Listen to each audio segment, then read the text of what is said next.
Hi friends, welcome back to Easy Reading. இன்னைக்கு நம்ம easy ரீடிங்கில் பார்க்க போகிறது என்னன்னு பார்த்தீங்கன்னா ஷார்ட் ஓ அண்ட் லாங் ஓ வேர்ட்ஸை எப்படி குழந்தைங்களை ரீட் பண்ண வைக்கலான்னு பார்க்கலாம் வாங்க.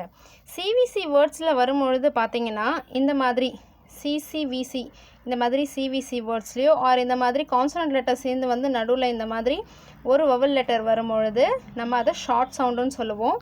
இந்த மாதிரி டபுள் வவல்ஸ் லெட்டர் பக்கத்தில் வந்தாலோ இந்த பி இருக்கிற இடத்துல இ இருந்தாலோ இல்லை பிக்கு பக்கத்தில் இ இருந்தாலோ இதை நம்ம லாங் சவுண்டுன்னு சொல்லுவோம். சேம் இது இ தான் இல்லை, எந்த வவல் லெட்டர் இந்த மாதிரி சிமிலராக பக்கத்தில் வந்தாலும் ஆர் நெக்ஸ்ட் லெட்டரில் வந்தாலும் இதை நம்ம லாங் சவுண்டுன்னு சொல்லுவோம்.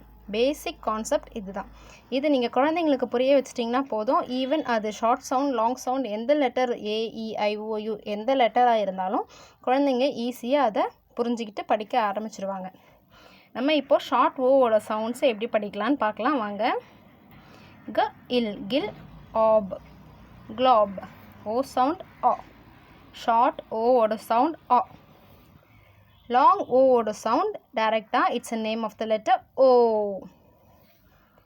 Klopp d ot dot p op pop t om Tom க ஆட் காட் ஆப் காப். இந்த மாதிரி இப்போ நம்ம இது படித்தது எல்லாம் பார்த்திங்கன்னா ஷார்ட் சவுண்டு.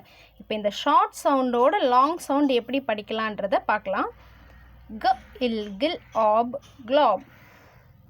க இல் கில் ஓப் க்ளோப். இந்த ஈ வந்து சைலண்ட். இந்த மாதிரி இருக்க இந்த ரெண்டு லெட்டர்ஸ் வருது பார்த்திங்களா வவல்ஸ் லெட்டர்ஸ், அது பக்கத்தில் வந்தாலோ இல்லை ஒரு லெட்டருக்கு நெக்ஸ்ட் லெட்டர் பக்கத்தில் வந்தாலோ அதை நம்ம சைலண்ட்டுன்னு தான் சொல்லுவோம். சரிங்களா? இது silent E. It's not make any sound.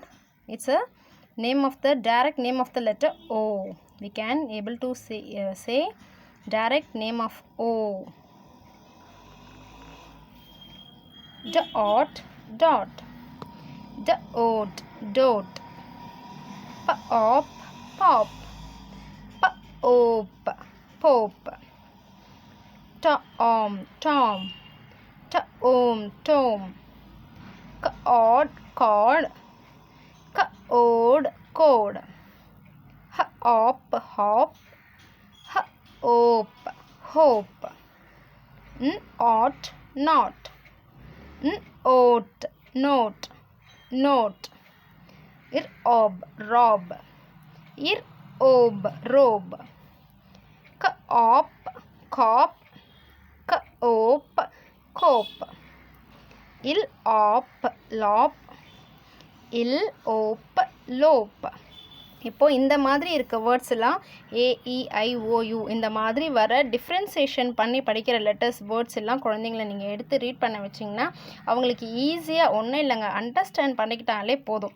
குழந்தைங்க இப்போ இருக்க பசங்கள்லாம் எது சொன்னாலும் டக்குன்னு புரிஞ்சுக்கிறாங்க. ஸோ அதனால் அவங்கள அண்டர்ஸ்டாண்ட் பண்ண வச்சு நீங்கள் ரீட் பண்ண வச்சிங்கனாலே போதும். They can able to read easily. ஓகேங்களா?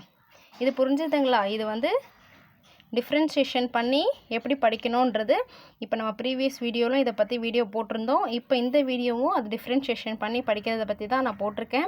குழந்தைங்களுக்கு இந்த மாதிரி இருக்க லெட்டர்ஸ்லாம் எடுத்து நல்லா கைட் பண்ணி படிக்க வைங்க. Thank you friends.